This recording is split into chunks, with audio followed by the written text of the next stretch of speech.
Tonight, the world is in flux. From courts to borders, market to sports arenas, power plays, politics, and profits are all colliding, and the stakes are even higher.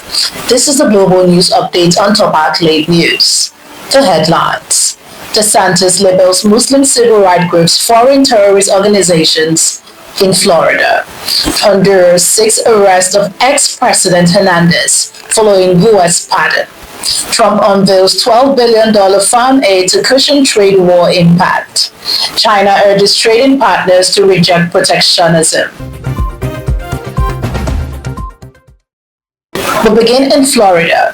Florida Governor Ron DeSantis on Monday issued an executive order designating the Council of American Islamic Relations and the Muslim Brotherhood as foreign terrorist organizations, despite neither being recognized as such by the U.S. government. The order directs Florida agencies to block both groups and their supporters from receiving state contracts, employment, or funding. CAIR, which has 25 chapters nationwide, announced plans to sue, calling the move unconstitutional and defamatory, while similar legal challenges are underway in Texas. Critics warn the order risks stoking fear and discrimination, labeling voices of civil rights groups as terrorists, blurs the line between security and persecution. From the U.S. to Central America, another unilateral decision, a presidential pardon, is failing to outrun justice. Honduras attorney announced an international arrest warrant for former President Juan Orlando Hernandez, who was recently released from a U.S. prison after receiving a pardon from President Donald Trump. Hernandez faces accusation of money laundering and fraud linked to the Pandora to corruption case, in which prosecutors allege he siphoned $2.5 million of public funds for political campaign. Honduran authorities are coordinating with Interpol and local security agencies to enforce the warrant, while the pardon has drawn bipartisan criticism in the U.S. for undermining accountability. Observers warn a pardon cannot erase alleged crimes. Justice has a long memory, and so do the people. Now the economic consequences of the unilateral power. U.S. President Donald Trump unveiled a $12 billion farm aid package on Monday to support farmers affected by low crop prices and ongoing trade conflicts, with $11 billion allocated for row crops under the Farmer Bridge Assistance Program and $1 billion for specialty crops. The package comes as U.S. farmers, particularly soybean and sorghum growers, face lost access to key markets like China and follows Trump's threat of a new 5% tariff on Mexico over water supply dispute. Treasury Secretary Scott Bessent and Agriculture Secretary Brooke Rollins emphasized that the funds are a temporary bridge until trade conditions improve, though farmers warn high production costs persist. Subsidies can fill pockets, but they can't open doors that trade wars have shut.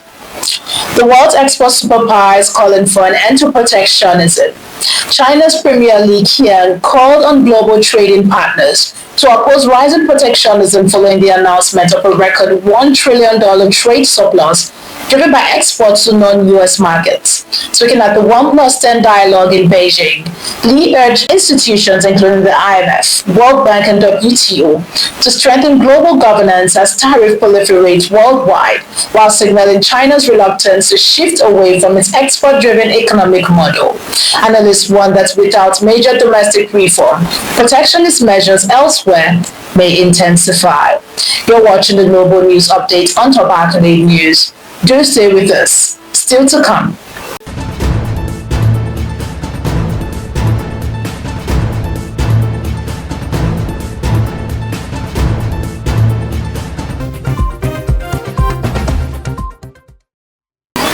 Thanks for staying with us. We turn now to two flashpoints where old conflicts and new tactics are raising the global temperature. Renewed fighting between Thailand and Cambodia over their disputed 800-kilometer border has intensified, leaving at least 7 Cambodian civilians and 3 Thai soldiers dead, while thousands have been forced to flee their homes. Both governments blame each other for violating a fragile ceasefire broke out by U.S. President Donald Trump in July, which had briefly eased tension in a conflict lasting over a century. Across the globe, another border is facing a hybrid attack. Lithuania has declared a state of emergency after smuggler balloons from Belarus repeatedly disrupted aviation and will label the hybrid attack. The government has asked Parliament to grant the military powers to operate alongside police and border guards, including stopping vehicles, checking documents, and using force if necessary. Belarus denies responsibility, accusing Lithuania of provocation. Analysts warn that the situation highlights rising tension along NATO's eastern flank. Hollywood is witnessing a high-stakes bidding war. Paramount Skydance, backed by the Ellison family, has submitted a $108.4 billion offer to buy Warner Bros. Discovery, challenging Netflix's $83 billion deal for the studio and streaming networks including HBO.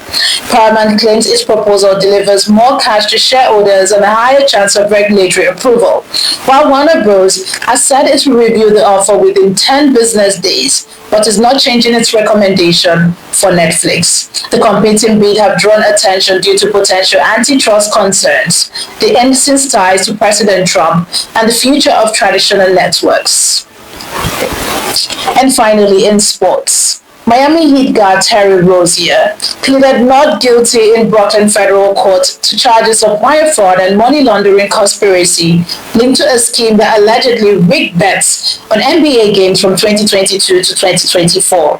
Prosecutors say him and co-defendants shared insider information to manipulate wagers through online and retail sportbooks, with tips ranging from injury updates to lineup decisions. The case is part of a broader investigation into athletes and mafia connection affecting professional sports, highlighting concerns over integrity amid the boom of legalized sports betting. And it is the political arena, the global marketplace, or the court of public opinion. The action of powerful people have consequences that echo across borders and into our everyday life. We'll continue to hold that power to account. For Top Accolade News, I'm Jeremy Okocha. Do have a wonderful day and keep watching the global news updates on Top Accolade News.